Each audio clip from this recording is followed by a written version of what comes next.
Hello, and welcome to Something's Off with Andrew Heaton. I'm your host, Andrew Heaton, and I really like your dog. Super cute dog, also very well behaved. That belies a pretty good owner, in my opinion. So normally on Thursdays, we do Thinky Fun Time, where I bring on an author. We're going to bring it back next week, but I'm going to give you something I think just as much fun, which is Alienating the Audience. That is where I bring on someone to discuss science fiction, and today we're going to talk about Dune, and we are going to go way down the Dune hole. So if you like Dune, you're going to love this one. If you don't remotely care about Dune, buckle up, because it's going to go into great detail. But I suspect that the Venn diagram of people that listen to this program, I think there's a heady amount of freedom and science fiction that oftentimes buttress one another with the listeners of this program. But regardless, we do got to pay those bills, don't we, friends? And that means a word from our sponsor. Something's Off with Andrew Heaton is brought to you by Flip Flops Resort on St. Murray Island. It's like a discount version of the Virgin Islands. Great fun for you and the whole family. If you're like me, you can only stand so much lounging and drinking margaritas on a beach. I'm a man of action. A little type A personality, perhaps. And so I like going on adventures. A few years ago, I went with my family to St. Murray Island for Arbor Day, and I decided to take my little nephew Frederick treasure hunting. You can rent metal detectors there from the resort for a small fee, basically a security deposit. So why not scour nearby Pirate Socket Lagoon and see what turns up?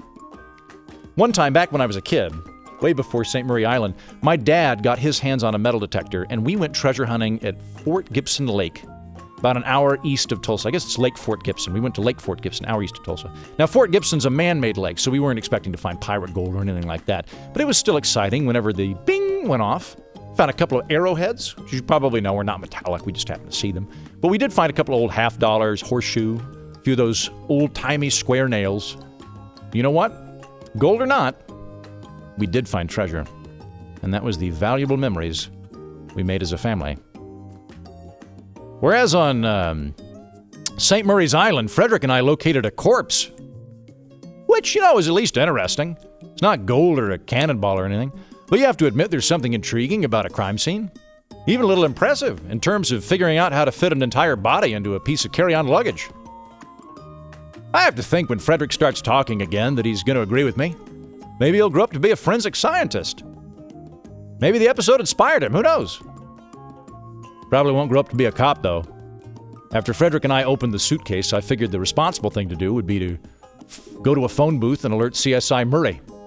Which sounds fun, but in point of fact, we had to wait there on the beach for 2 or 3 hours, island time.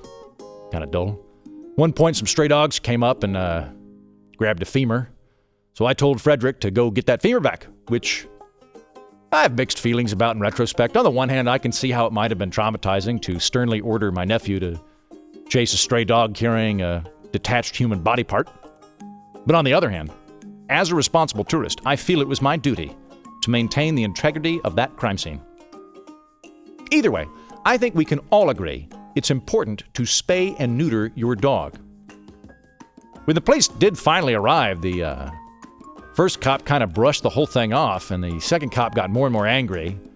Then the second cop got a look at the head and screamed, "Oh my God, is that Judy? That's your girlfriend, Bob. It's your missing girlfriend, Judy." So they got into a gunfight, and that was jarring. Frederick didn't like that. Then afterwards, the surviving cop looked at the head again and said, "Wait a minute. That's not Judy. Uh-oh."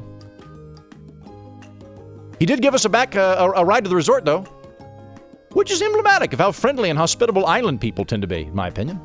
I cannot emphasize enough how courteous and happy the Flip Flops resort staff is. Just lovely people. Really makes you wonder about the whole rat race thing we've got here on the mainland. Flip Flops Resort on St. Murray Island. Don't believe the TripAdvisor reviews. It's actually quite pleasant.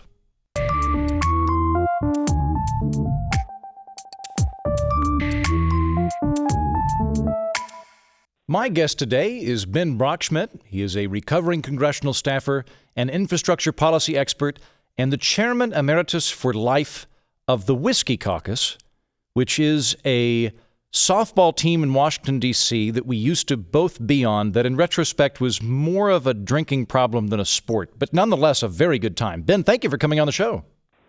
Andrew, thank you for having me. And, it really was a good time. I don't think it was a drinking problem. I think it was, it was one of the last times that regardless of your party affiliation or your tribe, you could step away and just coalesce with people around bottles of whiskey and mildly warm Miller Lite.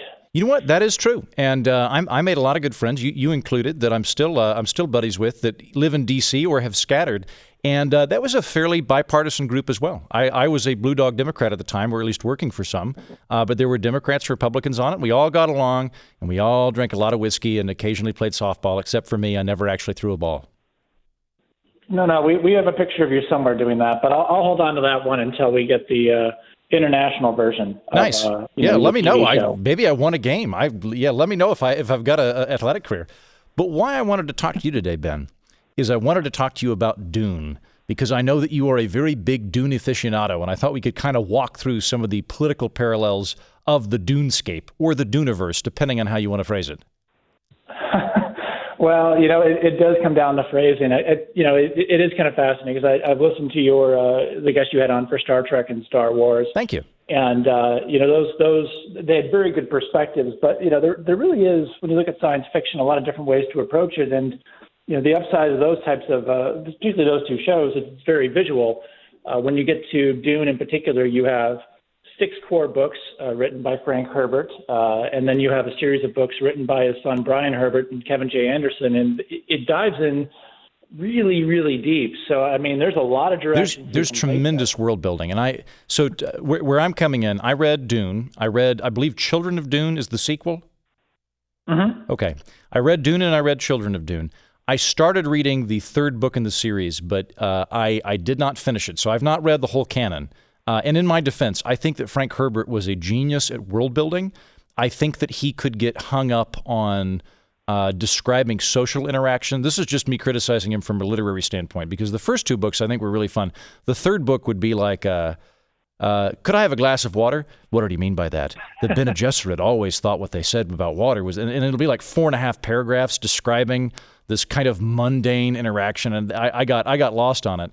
That said, though, from what I know, the actual world building of the series is fantastic. Where, like, spoiler alert to anybody that is unfamiliar with this, Leto, who's the son of the protagonist in the first 2, ends up becoming like kind of a god king, and it survives for 3,000 years as emperor of the universe. Like, there's some crazy stuff in there.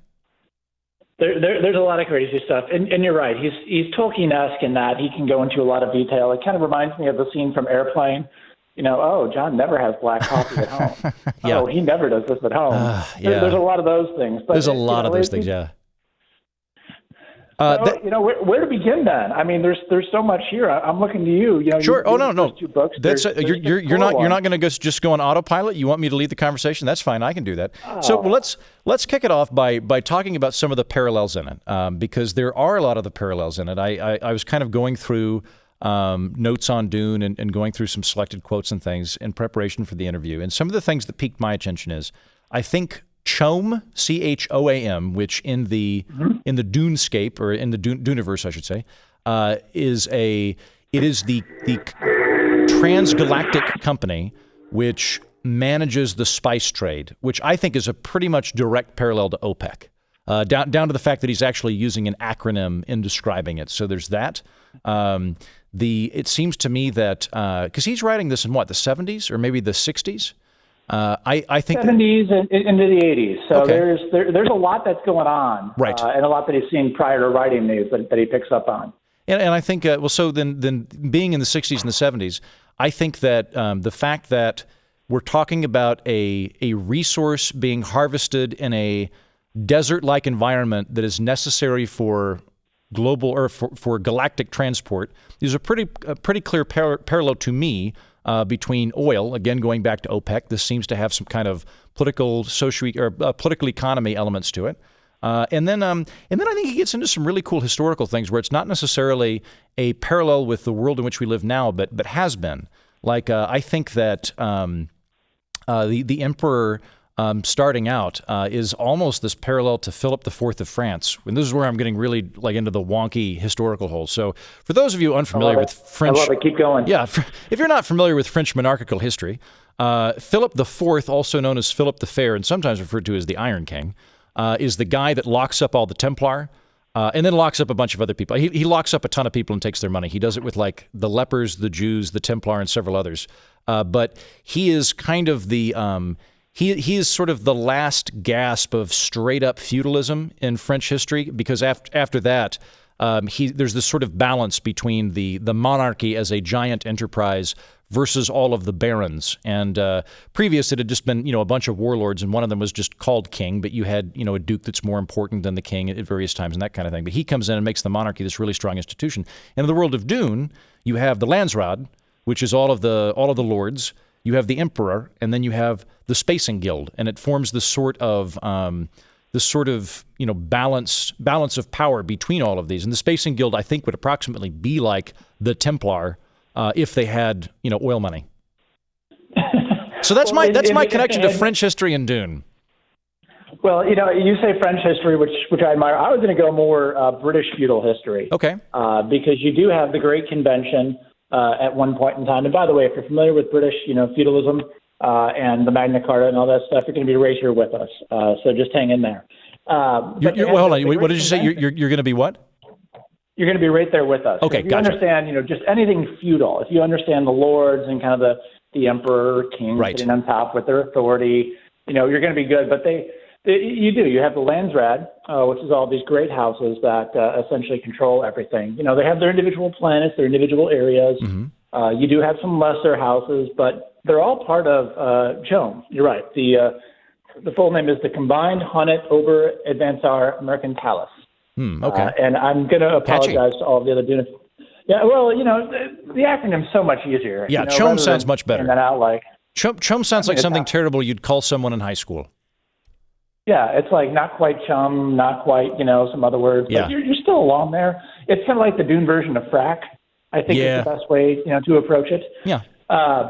But you have all these great houses and some minor houses that all have a share in this. And, the most that we can figure out of the Dune, galaxy economy is that CHOAM controls all the economic affairs. Right. There's the Spacing Guild, and the Spacing Guild is basically a bunch of folks that have gotten incredibly high on this spice, this melange, from the planet Arrakis or Dune, hence the series of the book, which really lets them see, beyond time and space and do instantaneous travel, which prior to that, you could have travel. You could travel across the Imperium, but it took a long time. It was, not quite faster than light. And, when you get into Brian Herbert and Kevin J. Anderson's books, they talk about some of the problems that happen with that.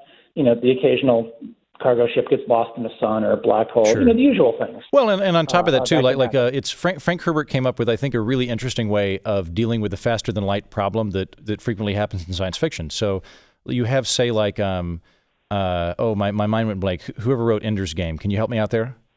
Oh, Orson Scott Card. Thank you. I was thinking about that earlier. Yeah. Orson Scott Card. So in Orson Scott Card's universe, which I think is this kind of, I enjoy what he's done in a lot of his novels, where he just doesn't have faster than light speed, so that if you want to go from one planet to another, by the time you get there, everyone in the universe is aged, 400 years or so, and so there's sort of instantaneous communication in terms of interplanetary communication, but the actual bodily transport means that if you're going to have a war, by the time you left, maybe the whole war has been settled. So it's this kind of weird cascading effect. It would be like if we needed to get to the United Kingdom from America, and it took 50 to 60 years to do it, but we can communicate during that time. What Frank Herbert does is, rather than going the Star Trek route or the Star Wars route, where basically there's just faster than light speeds that allow you to traverse the galaxy very quickly, he has these kind of, I guess they're sort of like artificial wormholes that are controlled exclusively by the Spacing Guild and are fueled entirely by melange, by spice, which is this sort of, it's sort of like oil plus peyote. A little bit of peyote, maybe some bathtub gin tossed in, for a little bit of effect. But it that touches on a very interesting point. You mentioned Star Trek and Star Wars, and this I think is something that really differentiates sci-fi for me. In that you have a lot of sci-fi where the focus is on spaceships and lasers and lightsabers and robots and all kinds of stuff.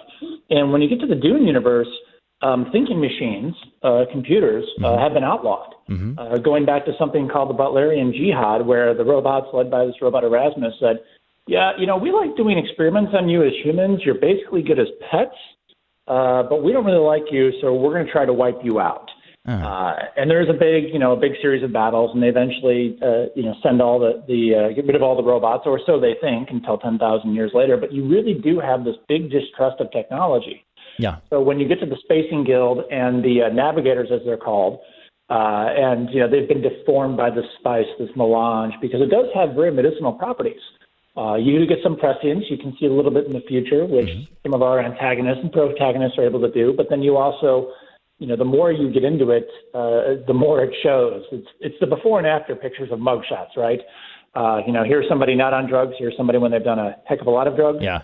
They're really deformed. They can't get around, but they can get you from one side of the universe to the other in a split second. That's pretty cool, right? I shudder to think of what the Florida Man Twitter account would look like in the universe of melange. Where melange is replacing meth. That would be a horrifying, if that were the universe. That might, for those that are looking for a fun science fiction premise, that might be it, is basically redo Dune, except that Florida is one of the major powers there. I enjoy that. And you make a good point with the technology as well, because it's an interesting position. As you point out, I think I've probably mentioned this on prior programs, but for me, Star Wars and Star Trek are not in the same field, because Star Trek is science fiction. Ultimately, they're both kind of exploring what humanity is, but Star Trek is doing it through technology and by getting far enough away from our current day that we can kind of look back at it. Star Wars, on the other hand, basically is space wizards. You could call it space wizards if you wanted to. So I view Star Wars as a fantasy epic, and it just happens to be in space. Dune is kind of straddling the two, because Dune is not, it does have elements of magic. I mean, granted, it's evolutionary-based magic. Like the Bene Gesserit have kind of psychic powers, telepathic powers. They're kind of like witches. The Talaxi, I'm not sure how you say it, but Talaxo, yeah, Talaxo. They're and again, I'll butcher all the words here, because when you read these books initially as a sixth grader, you get your sounds in your head, and then if you go on YouTube, which I don't recommend doing, you'll find 50 different pronunciations of these things and confuse yourself more. And I'm going to get getting confused with these. I will get emails from all 50 of those people emphatically emailing me with how I should have pronounced the things. So I welcome your feedback, science fiction geeks. I know that it's coming on this episode. That's great. The Talaxu, they're more in the like traditional sci-fi realm, because they're dealing with technology. They're making face dancers. They're making eye implants for people that have had their retinas knocked out by, I think they're called stone burners, but they're kind of this nuclear proxy. Yep, they're the nukes, and the thing with the nukes is after the robot war, there's the detente on the nuclear weapons, where all the great powers in the Landsrat and the Emperor kind of go, okay, look, we can nuke each other, but we really have to hold on to these, because some robot or some alien could come by, and we kind of want to preserve ourselves. Oh, really? Wait, so use these. So the reason that they don't nuke each other in Dune is because they just want to hold on to it in case robots come back. It's not like a mutually assured destruction or anything. It's more of a preserve the nukes we have. Basically, and it goes back to that Great Convention. And under the Great Convention, you really do have the Emperor, who's supposed to be the middle ground between all these great houses. But being an emperor and having his own attributes, such as jealousy of the Atreides family, who's the main family in the core 6 books, and even a little beyond. They've said, look, we every house has their nukes. You have them there. But it's not too far off from where we are today, where it's like, we have them, but we don't want to push the button first. We kind of want to hold off on that. But they tend to fight, and this is where you get into some of the technology. And I'd even say, again, it comes to differences in sci-fi. I think a lot of us in the policy realm, how we got into policy, how we ended up, on a softball field in D.C., or even where you are today is, sci-fi to me is, how are humans handling things in the future? How are we handling these different scenarios? So when you get into fighting in Dune, when you look at the battles that take place, for the most part, it's, you have small little shield generators in your body and knives and some lasers. But even those have those limitations. So it's not it's a very different type of war, despite very evidently being in the future.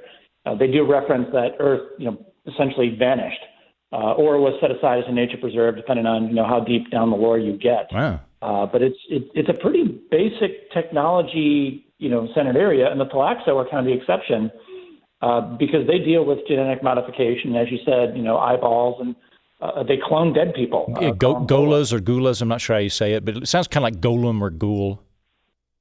It gets there. It gets there. And if you look at as you start to look at what Frank Herbert did and the language he used, he's got a lot of Arabic in there. He's got a lot of Jewish words. Mm-hmm. Landsrat, I think, comes Norwegian or a Scandinavian type area. So he really pulls from a bunch of different places, which, again, if you make the mistake of going down the rabbit hole online, you'll see people saying, well, it's been appropriated, or, this isn't right. Well, we're dealing with a universe where if you were to read all of the books, all of the expanded universe and the core 6 ones, you could easily cover 10,000 years. And I got a feeling over 10,000 years, over a multitude of planets, humanity's going to spread out just a little bit and mix and match and kind of do their thing. And that also gets to some of the things in the Bene Gesserit, which, Heaton, I'm excited to tell you, and everyone's here to hear it first.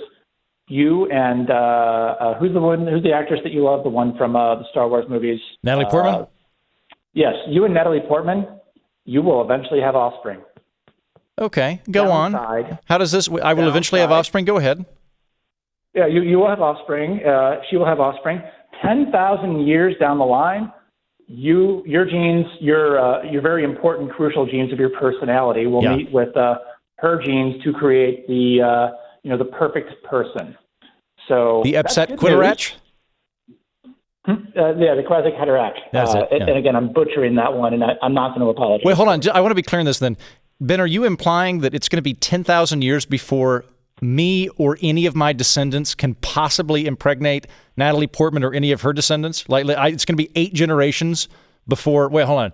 More like 400 generations before a single Heaton is ever able to go on a date with a Portman? Because that's what I'm getting from that.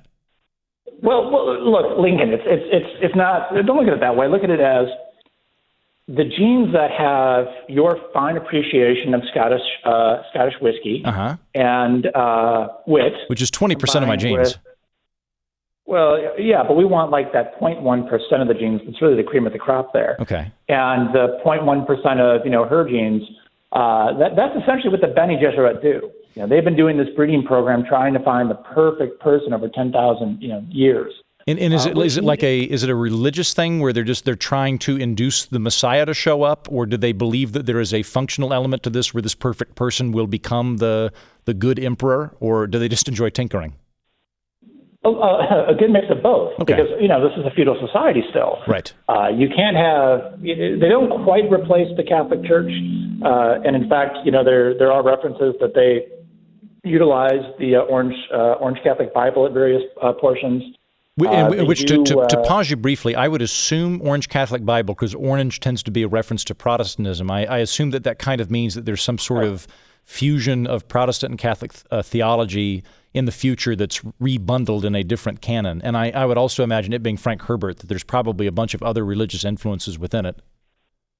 Oh, absolutely. And when you look at it, you go through, they basically have what's called the Missionara Protectiva, which whenever humanity started scattering among the stars, they basically went to all of the members of their order and said, hey, when you get out there, and we don't know when we'll connect with you next, we don't know when we'll talk, but can you spread this, can you do some religious engineering? Can you tell people that there's a Messiah coming, here are the qualities, here's, what to look for? And you see that in action in the first Dune book, where after a whole bunch of feudal betrayal and the Atreides family, who was previously in the planet Caladan, which is a very water-filled world, they're told by the Emperor to go to Dune to manage the spice production, take it over from the Harkonnens. The Emperor is jealous of them. The Harkonnens hate them in a very Hatfield McCoy type way. Right. And, they end up running off to the desert, Paul and his mom, Lady Jessica, and they meet these people, the Fremen. And the Fremen have their own version of a Bene Gesserit, their own Reverend Mother, who's kind of the most holy of religious figures in that order. And Jessica recognizes that, this Protectiva is actually coming in handy. They know this stuff, and she knows exactly what to say, where their superstition or their religious beliefs basically open the door for her and Paul to walk in. So that would kind of be like if we put a colony on Mars and there's like a lone friar that goes there with them and just plants seeds of messianic comings in the future, just so that 400 or 500 years in the distance, if we need to use it, we can drop the right code words and kick in this religious imagery. Exactly. And I'll say, exactly. They've done this across the universe. And when you get into the expanded books or the later books, you've had humanity scatter even beyond the known emperor. And you end up with the Honored Mattress, which is another all-female group who was, kind of the more evolved version of the Bene Gesserit, who had 2,000 years to go off and spread, and they told them these same things, but the Honored Mattress end up being more open to ideas. So they take all these Talaxo ideas, all these other ideas, and by the time they get back, there's a lot of similarities between them and the Bene Gesserit. But the way that Frank Herbert set it up, you really see kind of the evolution of these ideas and that's your core belief, and then we see where you splintered and how you went off, which I think is a lot of parallels if you look at the world, not just today, but over human history. Yeah, of those same types of ideas.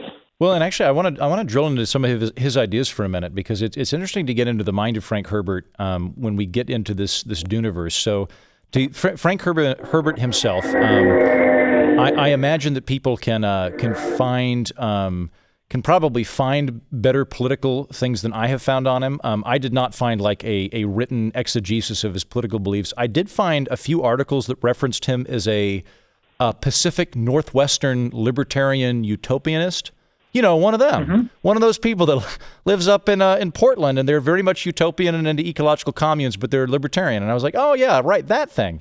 But he did have political beliefs in his life. He was apparently cousins with Joe McCarthy and referred to him as Cousin Joe, although very, very distant cousin, and he was not very fond of Joe. Right. Well, he was against the blacklisting. Was a little much. Yeah. Yeah. Good for him. That I am in agreement with him there. If you're curious as to whether or not I'm in favor of blacklisting people, I am not.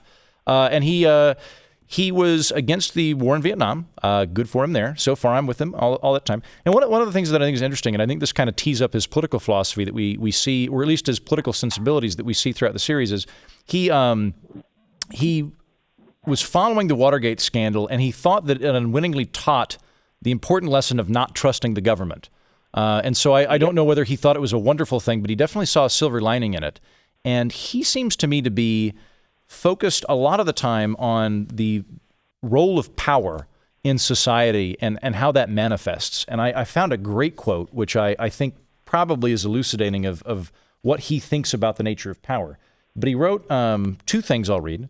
He wrote, "Governments, if they endure, always tend increasingly towards aristocratic forms. No government in history has ever known to evade this pattern. And as the aristocracy develops, governments tend more and more to act exclusively in the interest of the ruling class, whether that class be hereditary royalty, oligarchs of financial empires, or entrenched bureaucracy." And that's from Children of Dune, which sounds about right to me. I mean, even if you go to like China, communist China, at one point, this is fascinating.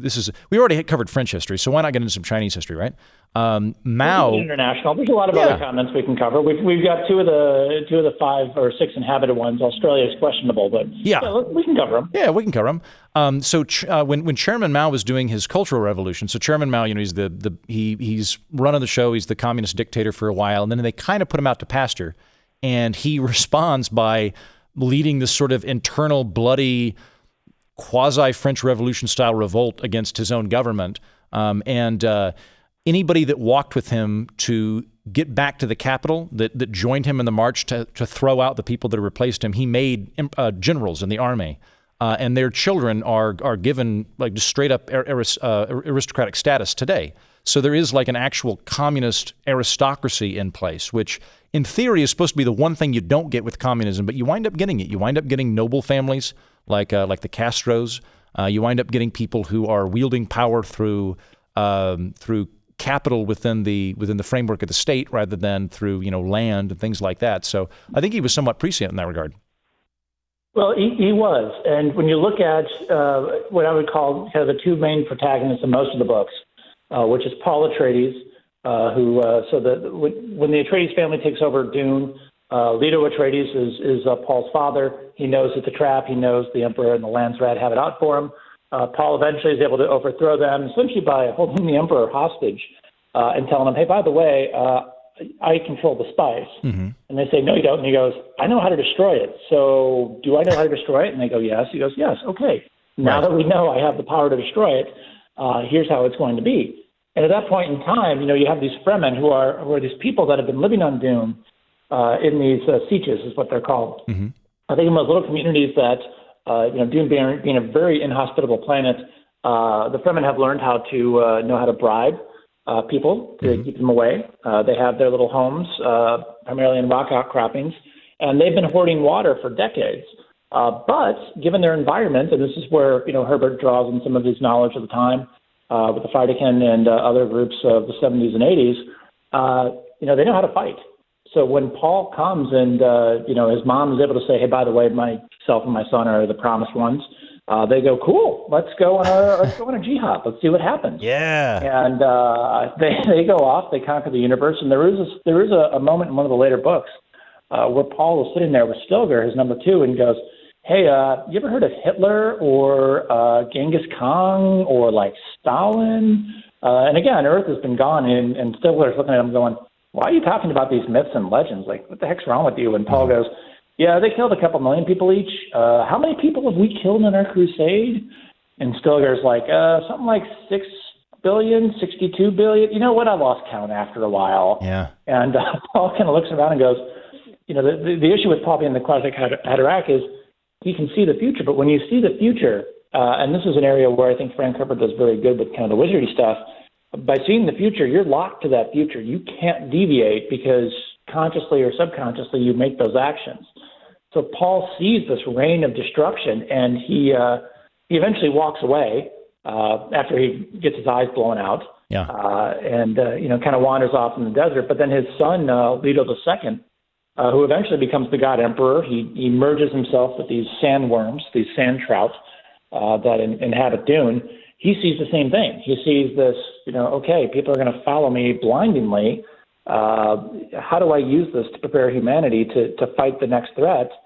And as you look at Leto II in those last 3 books of the original 6, Chapter House, and I just blanked on the other names, you see him setting humanity up where he says, all right, during my reign, you can't go anywhere. Just stay on your planets. You're cool. And the second he dies, you have the great scattering where humanity just goes all over the place. Wait, so yeah, I get away from that. Out of curiosity, a couple of things worth pointing out here. One, I think it's worth noting that Paul Atreides kills, or his crusade kills something like 62 billion. I think that's the number I saw, which is a lot, because we're up to what, 7 billion right now here on planet Earth. So it's just our planet 9 times over. Yeah, it's a lot of people that are no dying. Big deal. What did Paul have did he have a rationale as to why that was okay? Did he, because I read somewhere that he thought the alternative was worse. I don't know what the alternative was. The alternative was just maintaining this, kind of feudal balanced structure, right? It was, and when he takes power, he takes Emperor Shaddam's the Paddish emperors, and Paddish, again, one of those words taken from Iranian culture, which which is leadership term that's been used. He marries the emperor's daughter and tells her flat out, like, hey, you're a political token. Yeah. For all purposes, you're the consort. My wife Johnny over here, who's technically the consort, like, she's going to have all my kids. You're just here because you're a political pawn. Right. Which, again, if you're familiar with British feudalism, this is all not too far off from the British history I did. Mm-hmm. But he does see various futures, and he chooses one where he says, all right, I'm going to walk away and set things in motion that hopefully make humanity better, and prepare them, because what he sees a little bit, and what we get into more with Leto II, his son, who's the worm human hybrid, is he sees that humans have gotten stagnant. They've gotten complacent, essentially, which isn't good. Which I think is something is worth pointing out. Complacency is not always a good thing. Yeah, you're on enough of a universe where you can kill 62 billion people. I was about to say, I'm like, okay, complacency is not necessarily good. I've got a touch of Captain Kirk in me of you're getting too cozy. You need to go out and expand your goals. But yeah, 62 billion. In my mind, that's making Paul a kind of Napoleonic figure, or a tyrant, I should say, in the negative sense. And I bring up Napoleon because I think the classical definition of tyrant was a a very powerful person who was also doing things that impacted other people's lives based on whims that supported him. So like in Napoleon's case, Napoleon, when he was defeated by the first, was it the Tripartite Alliance or the first time around before he goes out to Elba, he's defeated and he can just retire. There's at one point where they basically go, we're going to restore everything to how it was prior to you conquering, most of Europe. And his response is basically like, no, I have to be on the throne of France. And me personally being on the throne of France is worth the death of a quarter of all Frenchmen, or whatever it is. And then that kind of, it doesn't, I will kill millions in pursuit of my ambition.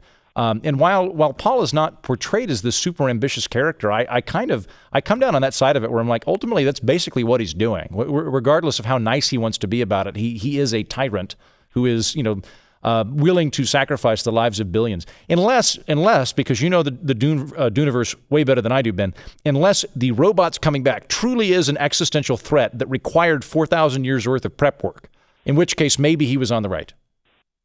He was, but Leto the second is able to see that more than Paul is. Paul kind of gets to a point where he basically goes Last Jedi.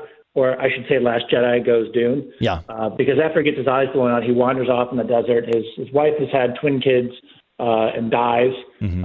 So his sister, Alia, who's the definition of the devil, to touch on the Bene Gesserit a little bit more, because we say that they don't like technology, but again, the Talaxo play with genetic manipulation and the Bene Gesserit play with genetic mutation. So when Jessica, Paul's mother, is pregnant with Alia, she does this basically drug overdose of the melange. Mm-hmm. And the resulting impact is that Alia ends up with all of the knowledge and all of the history and all the experiences of 10,000 years of Bene Gesserit breeding.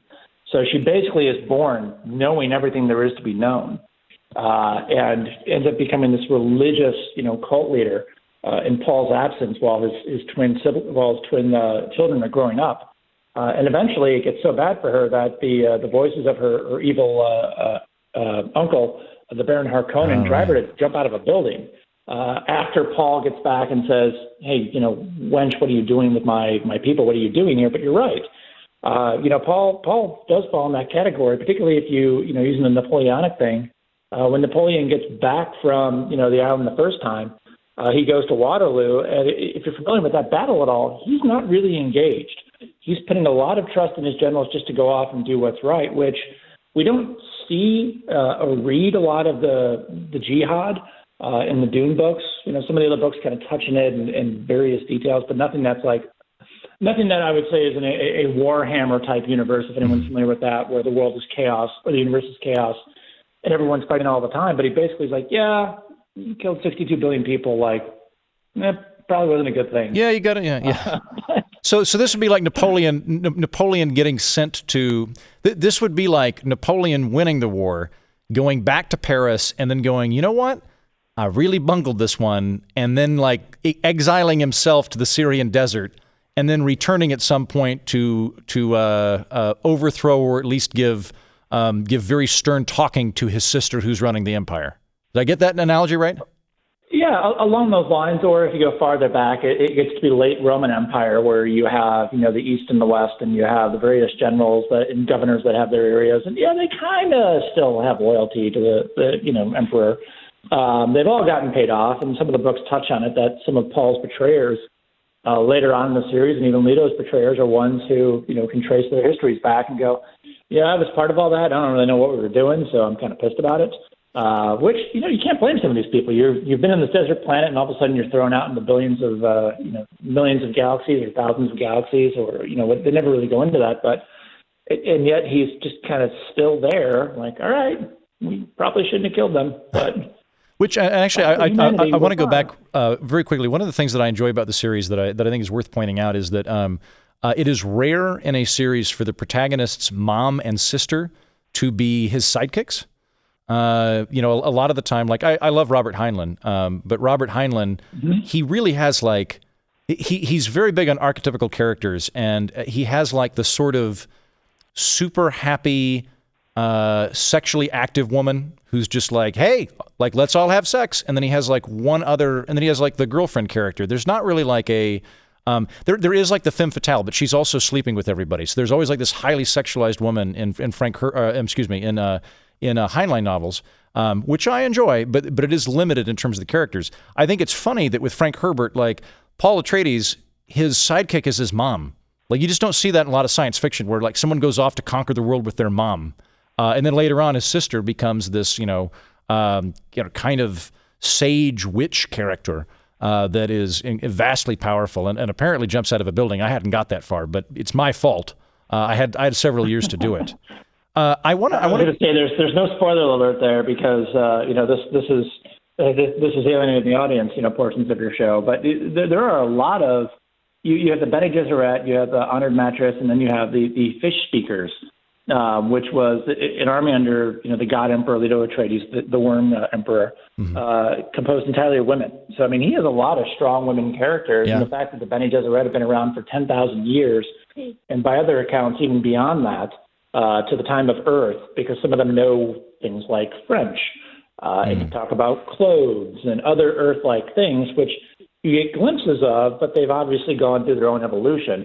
I mean, he has a lot of strong women, and the relationship with his wife was very strong. Yeah. Prior to her death in the 80s of, I believe it was cancer. Oh, okay. In real life. Okay. Yeah. Yeah. Yeah. I want to go back for a moment because there was another quote that I wanted to explore with him or explore with you from Frank Herbert that I think elucidates kind of where he's coming from politically. There's a great quote. This is from Chapter House Dune, which would be what not the prequels, but the long this is within the Leto years. Yeah, part of what I would call the original six. Okay. Part of the original six. So he says in Chapter House Dune, all governments suffer a recurring problem.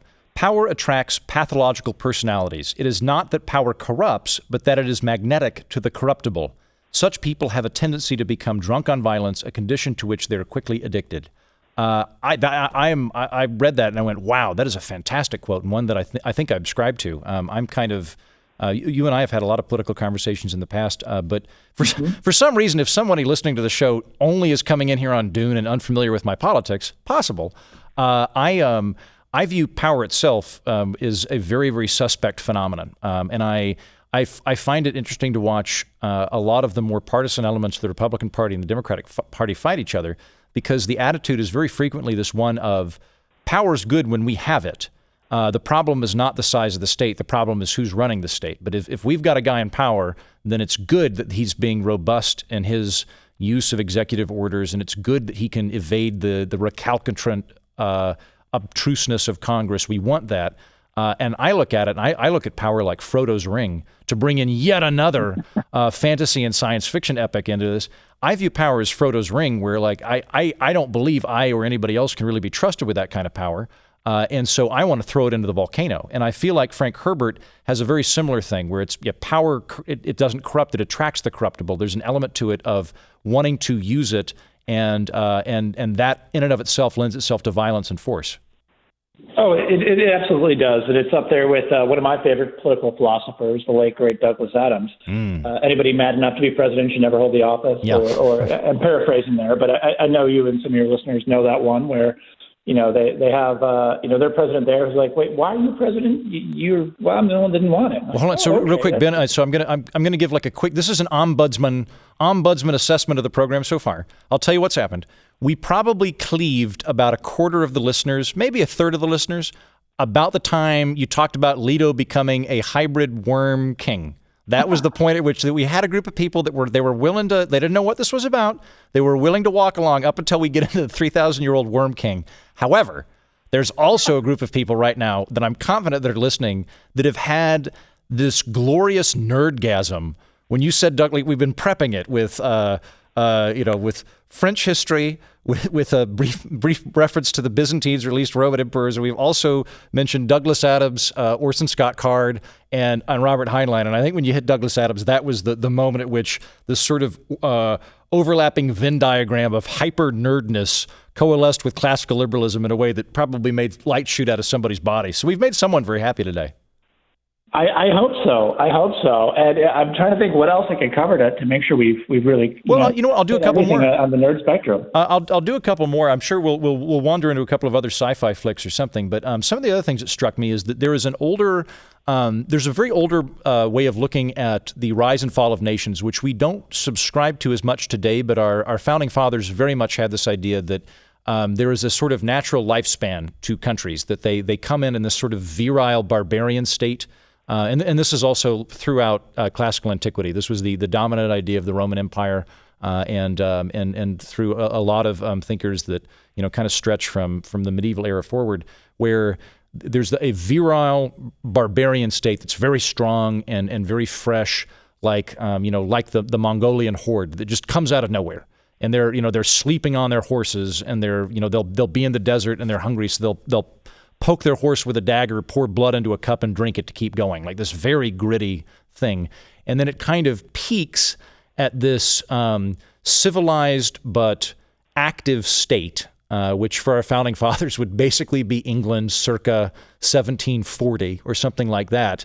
And then give or take. And then it eventually comes down to the other side, and it goes into opulence. And at that point, it becomes gouty and in their mind, effeminate and weak, and very frequently, like today, we sort of have this idea of China as this sort of unstoppable, monolithic culture of hive mind, communism, and that kind of thing. But the perception of how the Orient was back in the 1600s, 1700s was that there were these opulent, declining states. The Ottoman Empire with its harem and its internal politics, and it had sort of lost its grit. And so there's definitely that theme that I see playing out in Dune, because you have the Fremen, who are these very, very violent violent may not be the word. They're a very martial-based, militant desert people that have been sculpted from a very harsh environment and are in no way softened by luxury, which was one of those, kind of one of the big sort of anti-Spartan things that people were worried about. A lot of our founding fathers were worried about that. They were some of the more protectionist elements that came into the discourse at the founding of our country was fear that if we allowed ourselves to have free enterprise with other countries and we'd start importing silk and things, then all of a sudden we'd lose wars. But I see that playing out in Dune, because you have the kind of corrupt, ailing, decrepit emperor when Paul Atreides is coming in, and you have these virile Fremen, and the Fremen eventually overtake it, and they fulfill this cycle of the barbarians coming in and coming to power, and then I assume at some point they probably eventually become corrupt and opulent themselves, and then the great scattering happens. They basically do, and you say the barbarians, the empire, when you look at the fall of the Roman Empire, to bring in the rise and fall, so we've covered all the major literary works at this point in time. Yeah, people are about to get a master's degree listening to this episode, which is fantastic. You're all welcome. Make sure to write down those credits and don't take any loans out. This one's on the house. Yeah. But when you look at the Roman Empire in comparison to this, it's kind of the same kind of thing where you again have these various areas, and this is akin to some of the Goths and barbarians coming up to Rome and saying, "Hey, by the way, you have all this nice stuff. We want to fight for you. We want a little bit of this. We understand we got to, do our dues.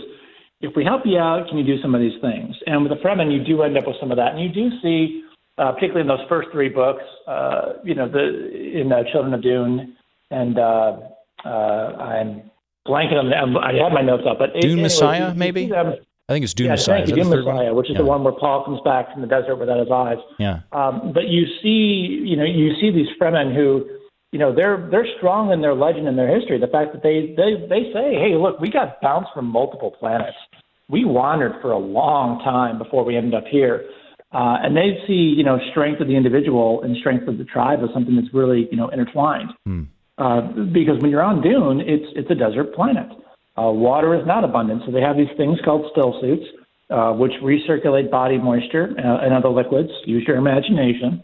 To be able to make sure they survive. And when you die, or when you have certain disabilities, really any disability, you're killed and your water is given back to the tribe, with the exception of, they have these knives that are carved from these sandworms that have taken over the planet through invasive species, essentially, which I'll cover in a second.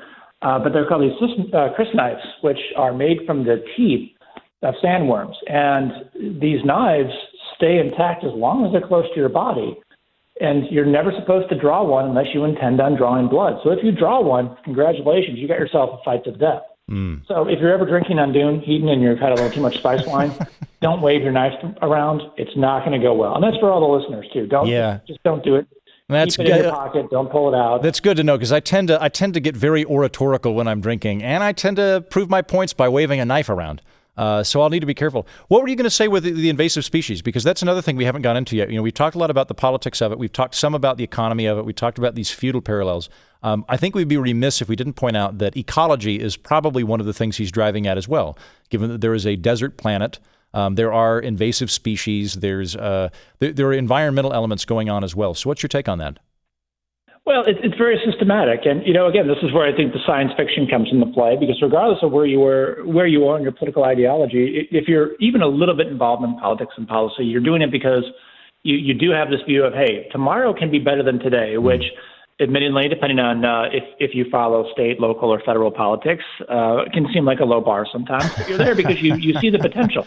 Yeah. And I say this as an Illinois resident who, has gone through a 13-person Chicago mayoral election. So we've seen everything there is to have out there. But really, the inspiration, if you look at the inspiration of these works, Frank Herbert was looking to do a story on sand dunes at a beach.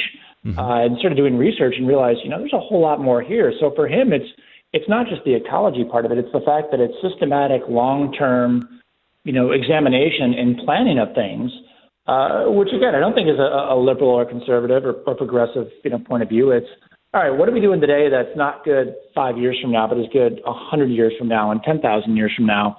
Hence the Bene Gesserit really being that big thing.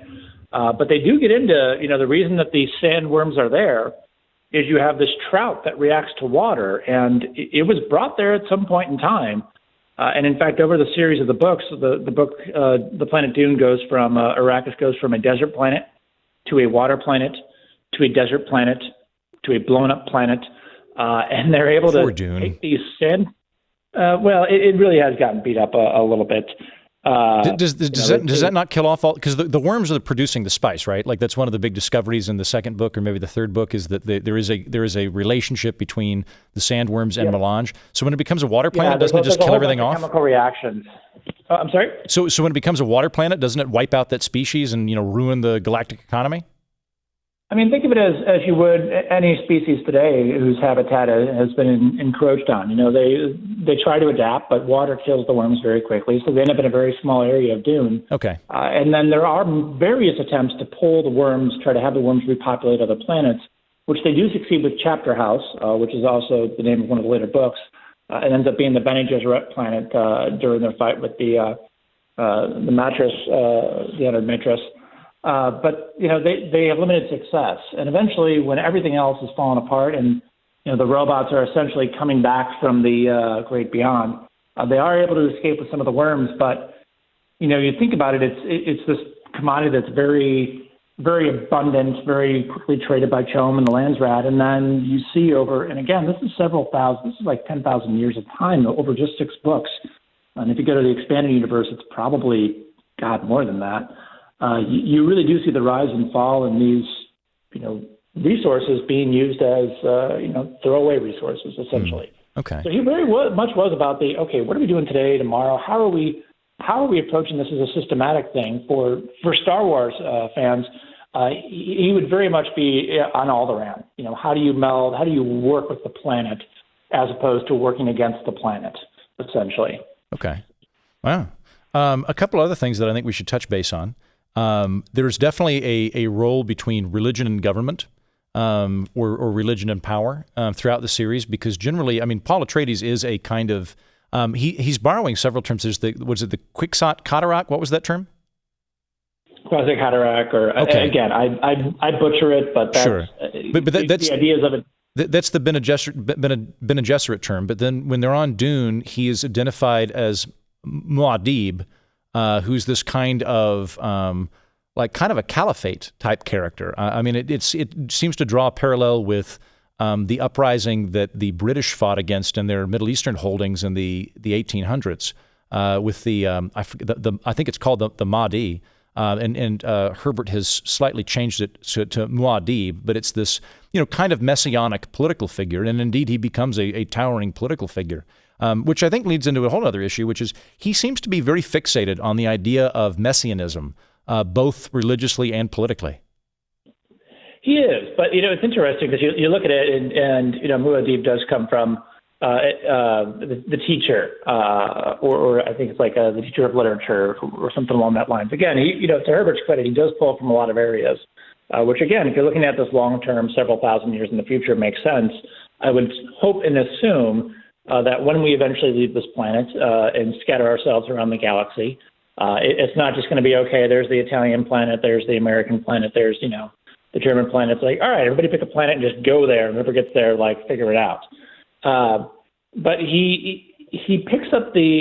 Paul picks up the Messiah a little more hesitantly, where he realizes, all right, I got to do this to get back, clear my family's name, get back with the Harkonnens, take command of the Empire, and do these things. But then as he's there longer and longer, that's again where he has a conversation with Stoker going, so we killed how many billions of people? 62? That's a Tuesday for you. Yeah. But then by the time you get to his son Leto, who again has merged with Fish to get the other third off, who were hesitant but held with us on that one. Yeah.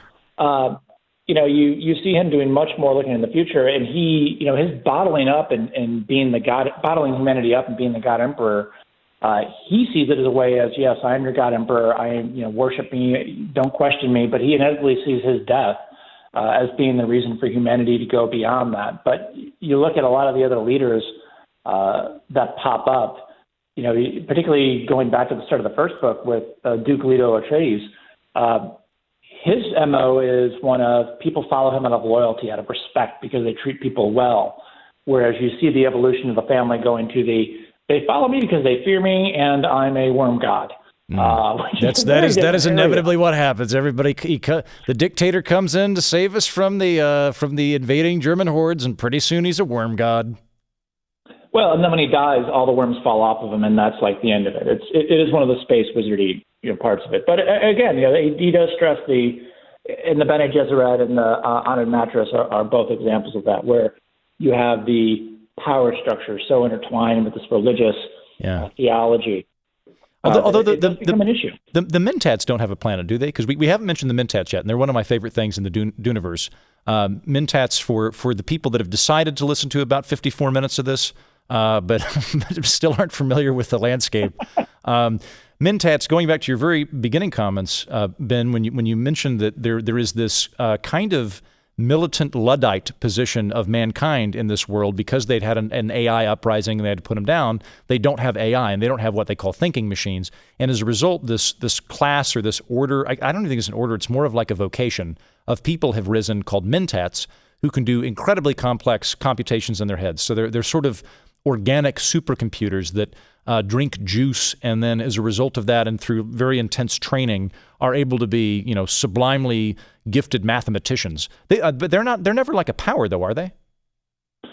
No, you have the mentats, and then you have the suck doctors, and there's, they're really the doctors of the suck school are ones that are deemed infallible. They're focused on their patients. They can't commit treason, although that except for that one time.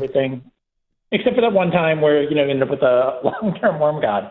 But then you have the mentats who, and if you dive into the expanded universe, Brian J. Anderson and Brian Herbert and Kevin J. Anderson really do a good job on this one, where the mentat school comes from working with the robots.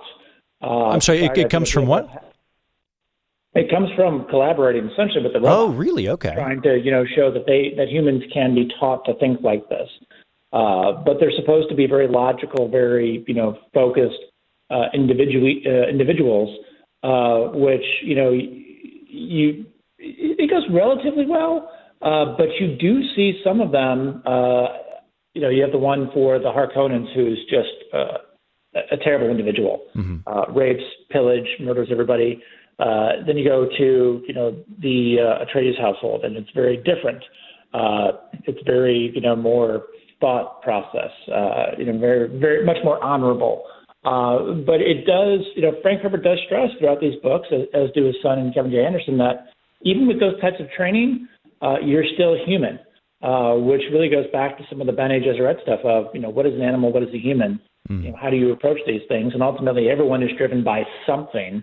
Whatever that may be may vary, but everyone has something. Even if you are a thinking machine that, trained to be a thinking machine that can do all these computations and be very logical, you still have your passion, you still have your own desires, you still are an animal at your core. Yeah, which I think is a very fair observation. When they've done not experiments, I should say, when they've had people here in the real universe in which you and I live, when people have, I think it's damage to their front right neofrontal cortex, or at least part of their neofrontal cortex, that's responsible in part for emotion. They've had these weird cases where actually, forget the neurology I just said, because I'm probably saying the wrong part of the brain. Basically, the part of the brain that is correlated with emotion, when that's damaged, it's this weird phenomenon where they'll have a coherent conversation with you. They're very polite. They're perfectly rational and coherent, but because they no longer have that emotional core, the drive to do things disappears. Because ultimately, we're not rational people, we're rationalizing. We tend to make emotional decisions, then after we make that decision, we want to back it up to ourselves so it sounds like we deliberated on it. We do occasionally, but for the most part, though, there's a heavy emotional impetus in what we do. And were you to just remove that and be a completely logical phenomenon, then you no longer have a drive to do anything. Vulcans, for example, are logical, but they're actually deeply emotional. For those that are Star Trek fans, they are suppressing the emotion. They're sort of super ultra stoics, but they have not purged it except in very rare states. And perhaps the mentat are in a comparable capacity where that human drive or whatever their particular motivations are still existent. They're just multiplied in terms of the power and focus they have by their mentat skills.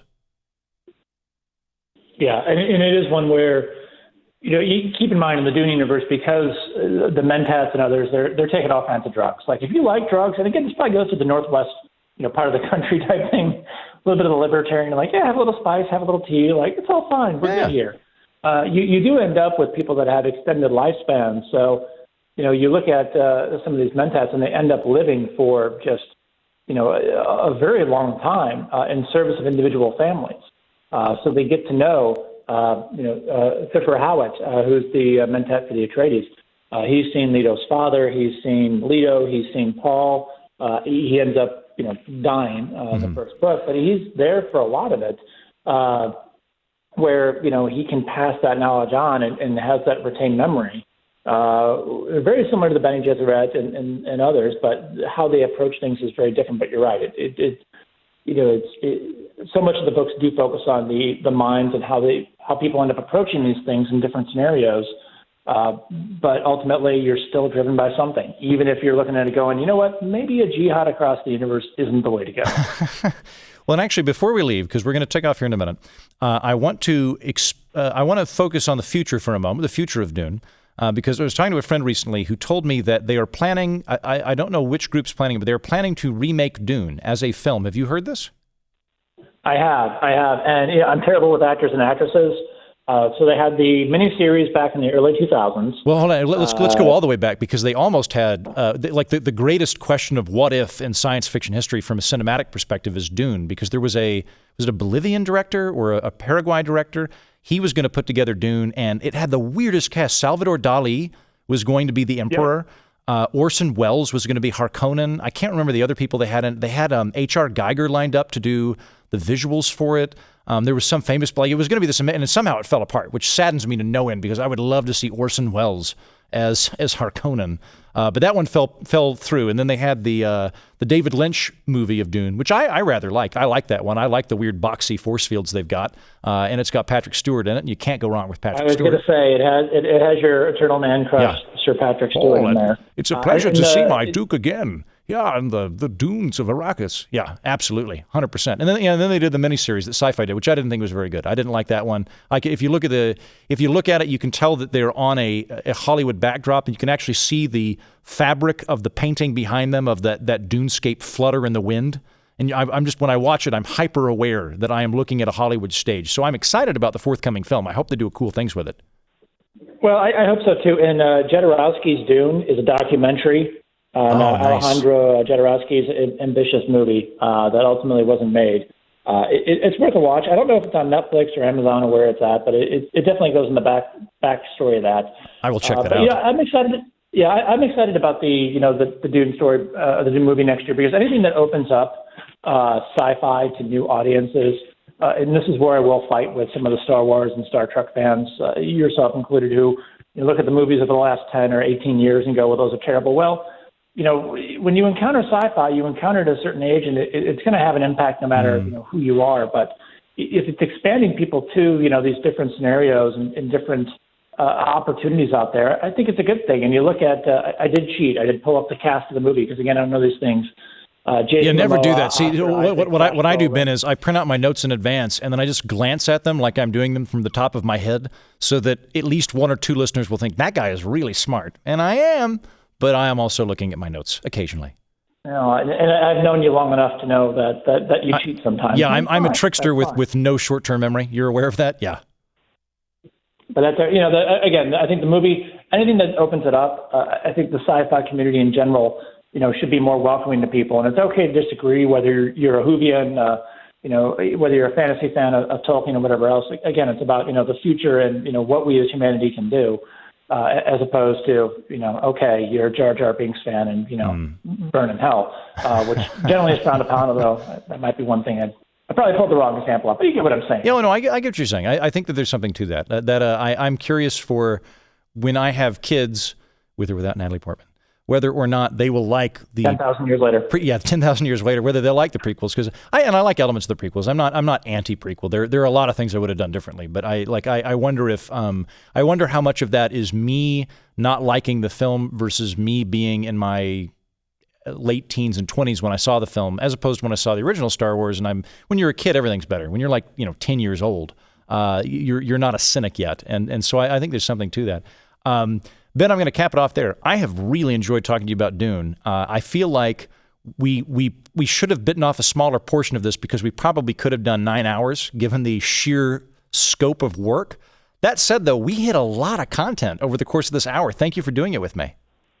Absolutely. And, when you've read the other 3 books, if you want me to come back and go back down the sandworm hole, I'm happy to do that and look forward to, other people you have on talking about Heinlein. And I am very envious of whoever you have on talking about Battlestar Galactica way down the line. Because I'm not gonna say who it is, but there's somebody that I'm looking into that I'm very excited about if I pull it off. But you know what? I've also been excited to talk to you, Ben. Thank you so much for coming on. Thank you, Andrew. Have a good one. Some listener feedback for you from iTunes. Spaced Mommy, which I assume is a mother astronaut, says, Andrew has excellent comedic timing and a great sense of misdirection. His libertarian philosophies add a refreshing depth to his buoyant personality. I am loving this show. I assume that she's writing about me and not Andrew Doyle, although I'll take it either way. Thank you very much. You guys can watch all of this on YouTube. You can search Something's Off with Andrew Heaton, and on YouTube, you can subscribe and see my natty tie pattern, which was given to me by the Royal Scots Club after I paid them $15. Remember, you can always tweet me at Mighty Heaton or Facebook me at facebook.com/Mighty Heaton, or even email me by subscribing to my newsletter at mightyheaton.com and just replying when I send it out on Fridays. Email's probably the best way. I'd also like to encourage you to subscribe to Blaze TV and download the Blaze TV app. If you do, you can watch me instead of just listening to me. Use the promo code Heaton to get $10 off your annual Blaze TV subscription. I look like a square that's been straightened out into a line. Think about that next time you're high. So download the Blaze TV app on iTunes or Google Play. Get subscribed to The Blaze and then fall in love with me more than you already are. You can also watch portions of the show on Facebook Watch by going to facebook.com/HeatonTV. Have you subscribed to the podcast yet? Have you? If not, you know what I think? I think you're the kind of person who lets a cactus die. Not hard to take care of a cactus. Not hard to take care of a podcast. So water this podcast and subscribe to your cactus, damn it. And while you're subscribing, be sure to rate and review this podcast. That helps other people discover this here political orphanage. Thank you and good day.